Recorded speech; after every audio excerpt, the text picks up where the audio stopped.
The white professor noticed a black janitor reading his medical books. The professor found it interesting and decided to test him. He pointed at a nearby device and asked what it was. The black man immediately said it was a barometer. The professor was surprised because it was correct. The professor then looked at his hands. He thought his hands looked naturally gifted. He handed him forceps and asked him to clamp a test tube. The black man did it with ease.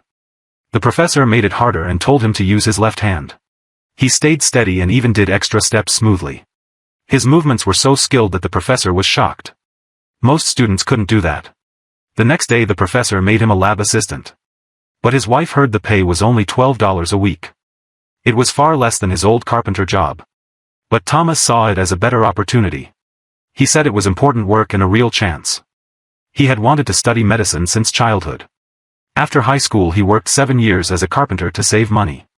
He hoped to enter medical school one day. But life was always hard. One day he passed a bank and saw it was closed. People were shouting and complaining outside. He knocked and asked what was going on. The staff told him to leave. They said the bank had failed. His 7 years of savings were gone. He lost all direction. Later a friend got him a job at a medical school doing odd jobs. The pay was low but it was closer to his dream. He did every dirty job including cleaning animal cages. The professor later noticed his ability. He made him a lab assistant. The pay was still low but he focused more on studying medicine. He studied in the lab on buses and on the street. He used every spare moment to learn medicine. Months later he did his first lab procedure. The professor had him perform surgery on a dog for an experiment. He made the incision as instructed. The professor changed the treatment method. He tried widening blood vessels to improve blood flow. At first it failed and blood pressure dropped. Then it rose again. Both of them were happy. But the professor noticed there were no records. Thomas didn't know he was supposed to record them. The professor got angry and yelled at him. He thought Thomas was unprofessional. Thomas left the lab. Later the professor found detailed notes Thomas had written. They were more complete than the recording devices. The professor realized he had misunderstood him. He chased after him, apologized, and brought him back. Thomas agreed to continue working. They worked together again. They continued heart surgery research.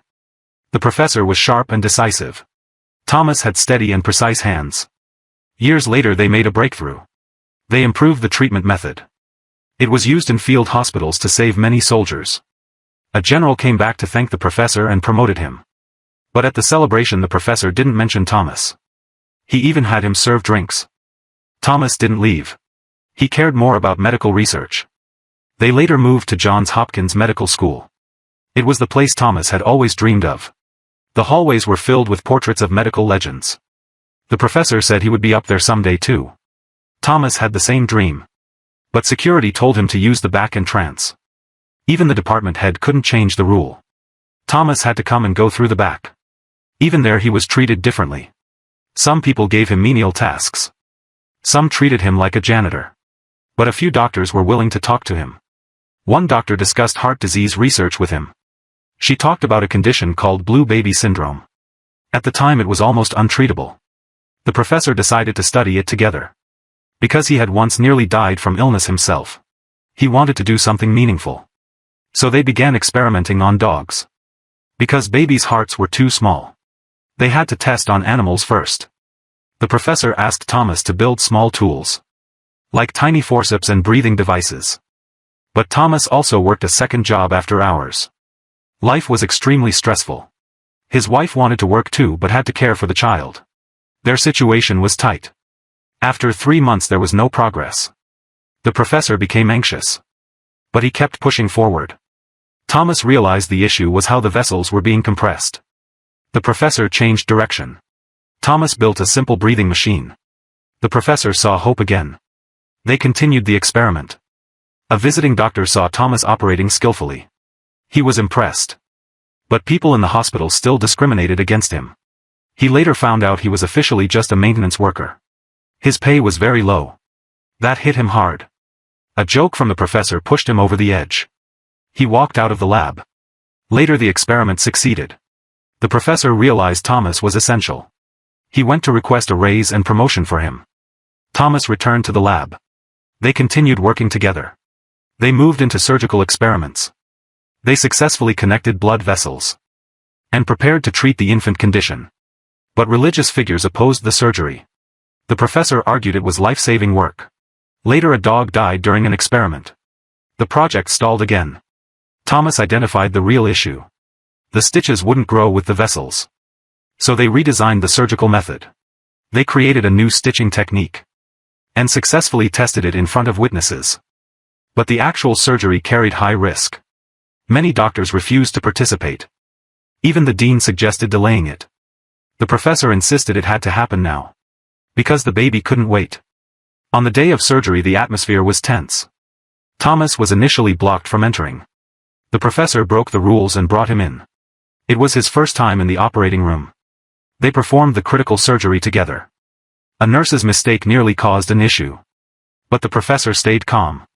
The key connection was completed. Blood flow returned. The baby stabilized. The surgery was a success. Everyone celebrated. But some still made discriminatory remarks. Thomas was not officially credited. The media also ignored him. He wasn't mentioned at the celebration. He eventually left the hospital. The professor later realized the problem. He tried to bring him back and pushed for his promotion and raise. Thomas returned. They continued working together for years. They trained many new doctors. Years later society changed. Laws finally recognized equal rights. Thomas's position improved.